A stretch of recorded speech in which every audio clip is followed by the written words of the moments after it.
I'd heard all those horror stories about you don't want to deal with Bruiser Brody. He'll no-show you and go stiff you for the money. And of course, when Larry first approached me about booking him, I expressed those concerns that I had heard from other people. And Larry, of course, had a great working relationship with Frank. And he said, no, he said, he'll be good. And that first show I booked him, his flight was late, which Larry didn't tell me. I was at the venue waiting for him, and you could hear the chant outside. And my wife comes to the door, and she said, what are we going to do? 5 minutes before bell time. I said, what are we going to do? It's what you're going to do. You're going to have to go back in and tell me in here.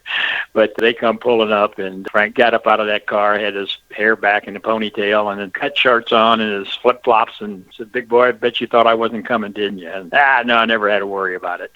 And from then on, it was just a great friendship. Anything he ever told me, he delivered. And, of course, everything I promised him, I delivered. If he respected you, it was quite easy to do business with him. Oh, yeah, without a doubt. I remember an interview he did with a local radio station in St. Louis. He was promoting a show that we had coming up, and they was interviewing him over in St. Louis. And the reporter talked to him about the business and about how he did so much traveling and promoters that he worked with. And they asked him, he said, who's the best promoters you work with? And he said, I'm right here in St. Louis now with the greatest of all, and that's Sam Muchnick. And he said, there's this other guy over on the other side, that pond, Herb Simmons. He said, he's number 2. I always took that as a great compliment because, like I said, the minute he arrived at the venue, wherever we'd be at, his pay was there, and he always gave me the respect and said, what do you want tonight, big boy? And I'd say, what do I want? Send him home happy. He never let us down on that. Who was the first opponent that you booked Frank against? Remember? Yeah, I want to say one. I don't know if I can remember the first. One of the first was Bob Sweethand. Oh, wow. You remember Bob. I think everybody Not in the a nice guy.